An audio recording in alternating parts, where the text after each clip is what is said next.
back to something. Who could say that they saw us? Come and tell me, do you feel the love? Spend a summer or a lifetime with me. Let me take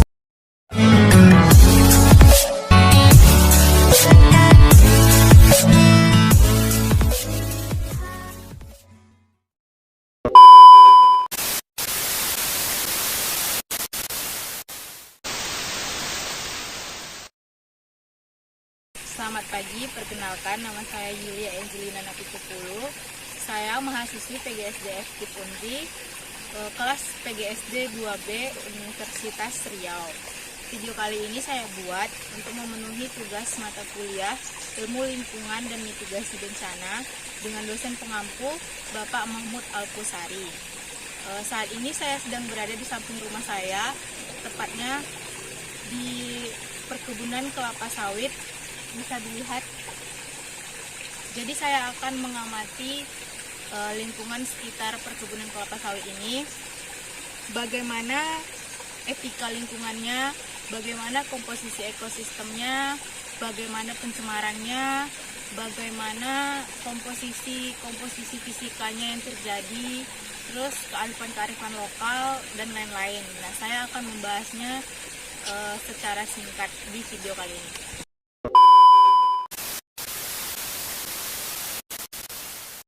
Sebelum saya masuk ke pembahasan yang pertama, saya akan menjelaskan apa itu kelapa sawit. Kelapa sawit adalah jenis tumbuhan yang termasuk dalam genus Elaeis dan ordo Arecaceae. Tumbuhan ini digunakan dalam usaha pertanian komersial untuk memproduksi minyak sawit. Genus ini memiliki 2 spesies anggota. Kelapa sawit Afrika adalah sumber utama minyak kelapa sawit. Kelapa sawit Amerika adalah tanaman asli Amerika Selatan dan Tengah tropis dan digunakan secara lokal untuk produksi minyak. Kelapa sawit merupakan tumbuhan industri sebagai bahan baku penghasil minyak masak, minyak industri, maupun bahan bakar. Kelapa sawit ini memiliki peranan yang penting dalam industri minyak, yaitu dapat menggantikan kelapa sebagai sumber bahan bakunya.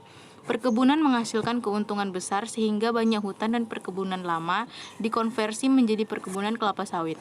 Indonesia adalah penghasil minyak kelapa sawit terbesar di dunia. Di Indonesia, penyebarannya di daerah Aceh, pantai timur Sumatera, Jawa, Kalimantan, dan Sulawesi. Terdapat beberapa spesies kelapa sawit yaitu E. guineae Jack, E. oleifera, dan E. odora. Varietas atau tipe kelapa sawit digolongkan berdasarkan 2 karakteristik, yaitu ketebalan endokarp dan warna buah. Berdasarkan ketebalan endokarpnya, kelapa sawit digolongkan menjadi 3 varietas, yaitu Dura, Piscifera, dan Tenera. Sedangkan menurut warna buahnya, kelapa sawit digolongkan menjadi 3 varietas, yaitu Nigrescens, Virescens, dan Albescens. Secara umum, kelapa sawit terdiri atas beberapa bagian, yaitu akar, batang, daun, bunga, dan buah. Bagian dari kelapa sawit yang diolah menjadi minyak adalah buah. Buahnya berwarna kemerahan seukuran plum besar dan tumbuh dalam tandan besar. Setiap buah terdiri dari lapisan luar yang mengandung minyak dengan biji tunggal, juga kaya akan minyak. Kelapa sawit berbentuk pohon, tingginya dapat mencapai 24 meter. Akar serabut tanaman kelapa sawit mengarah ke bawah dan samping. Selain itu juga terdapat beberapa akar napas yang tumbuh mengarah ke samping atas untuk mendapatkan tambahan aerasi. Seperti jenis pulma lainnya, daunnya tersusun majemuk menyirip. Daun berwarna hijau tua dan pelepah berwarna sedikit lebih muda. Penampilannya agak mirip dengan tanaman salak, hanya saja dengan duri yang tidak terlalu keras dan tajam. Batang tanaman diselimuti bekas pelepah hingga umur 12 tahun. Setelah umur 12 tahun, pelepah yang mengering akan terlepas sehingga penampilan menjadi mirip dengan kelapa. Kelapa sawit berkembang biak dengan cara generatif. Buah sawit matang pada kondisi tertentu. Embrionya akan berkecambah menghasilkan tunas dan bakal akar. Kita masuk ke pembahasan yang pertama, yaitu berbicara tentang etika lingkungan. Nah, pada perkebunan kelapa sawit seperti ini adalah salah satu hal yang sangat ramai diperbincangkan, yaitu soal etika lingkungan. Pasalnya, pada pembukaan kelapa sawit itu mereka tidak mengindahkan kelestarian lingkungan. Kenapa? Karena seperti yang kita lihat, setengah luasan dari pembukaan kelapa sawit itu mereka membuka dari hutan hujan, dan di dalamnya terdapat berbagai spesies seperti rantai ekosistem. Nah, ketika mereka membuka lahan kelapa sawit, tentu saja cara yang paling banyak dilakukan itu seperti membakar, karena cara satu-satunya yang paling mudah itu adalah membakar. Tentunya saat membakar, maka spesies-spesies yang tadi tinggal di dalam hutan itu akan punah. Jadi berbicara soal etika lingkungan, memang ini sangat melanggar kaidah kelestarian lingkungan. Nah, selain itu, pembukaan kelapa sawit ini juga menjadi salah satu penyebab global warming yang sangat parah. Kenapa parah? Karena dengan pembukaan perkebunan kelapa sawit, tentu saja hutan yang tadi yang berfungsi sebagai penghasil karbon dioksida tidak lagi mampu untuk mengkonversi karbon dioksida menjadi oksigen. Kedua, kita masuk pembahasan soal faktor fisika. Faktor fisika yang terjadi pada perkebunan kelapa sawit seperti ini itu hanya menyangkut soal degradasi sifat fisik tanah. Apa itu degradasi? Nah, degradasi itu adalah kondisi lingkungan yang berubah akibat ulah manusia yang cenderung merusak. Nah, pada pohon kelapa sawit seperti ini, aktivitas manusia yang cenderung merusak yaitu pemberian pupuk. Karena seperti yang kita tahu bahwa pohon kelapa sawit itu sangat-sangat membutuhkan sumber pupuk. Tanpa pupuk, mungkin kelapa sawit tidak akan menghasilkan buah. Jadi para pemilik kebun sawit itu, mereka memasukkan pupuk ke dalam lahan sawit mereka itu terlalu banyak gitu. Jadi membuat tanah itu memiliki tingkat keasaman yang tinggi.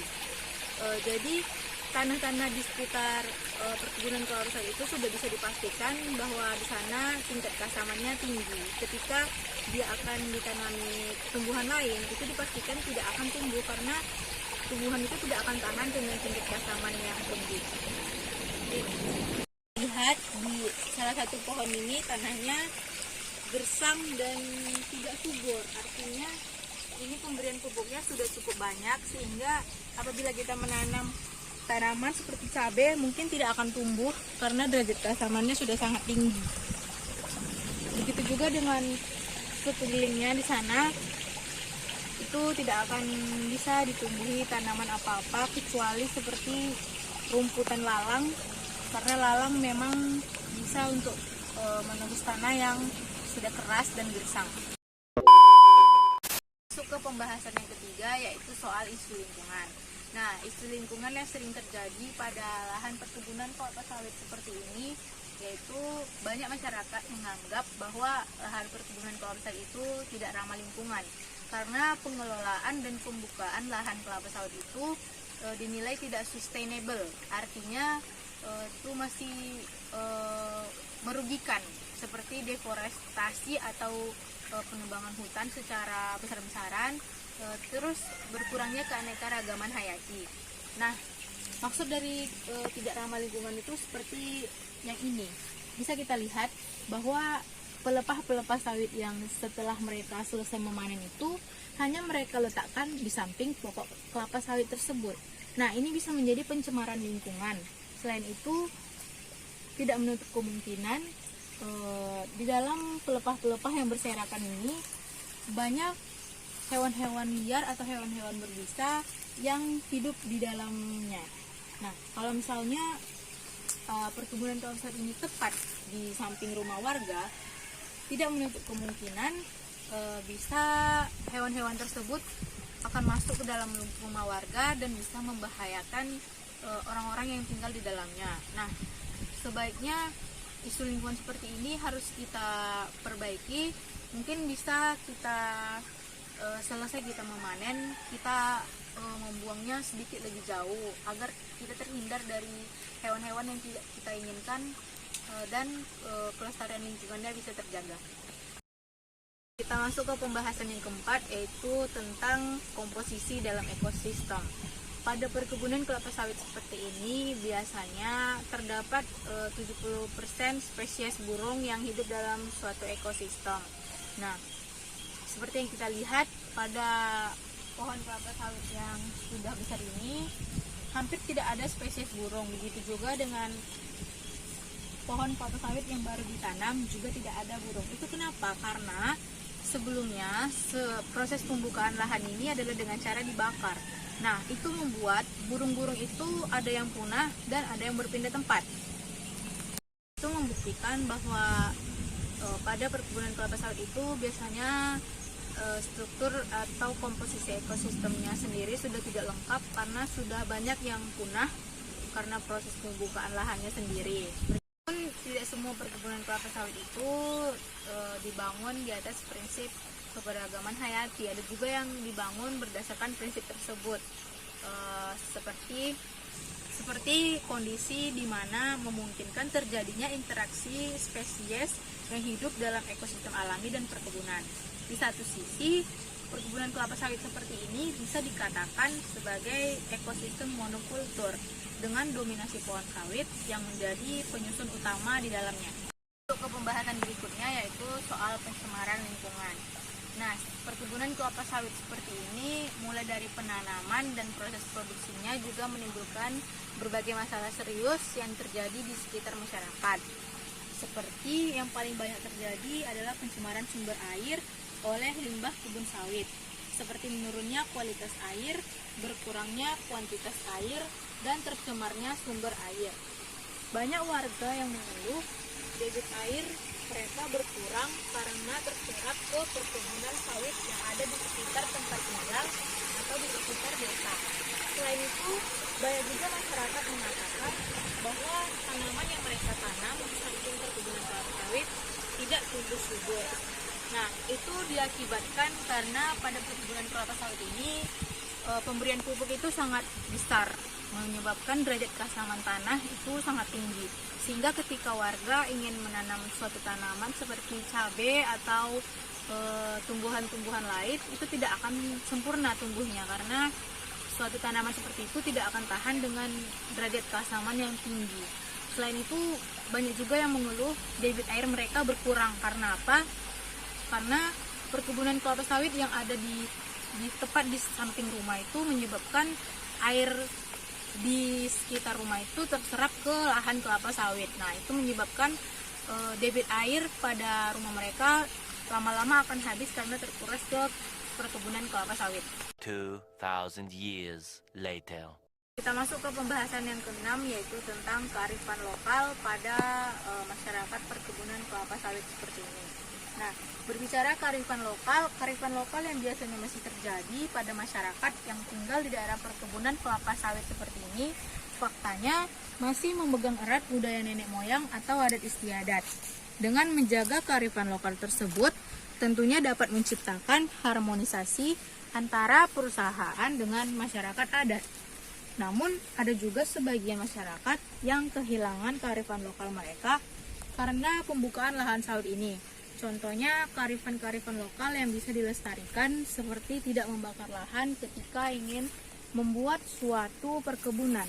Namun pada kenyataannya hal ini sulit direalisasikan karena sekarang ini cara paling mudah dan cara paling cepat untuk membuka suatu lahan yaitu dengan cara membakar.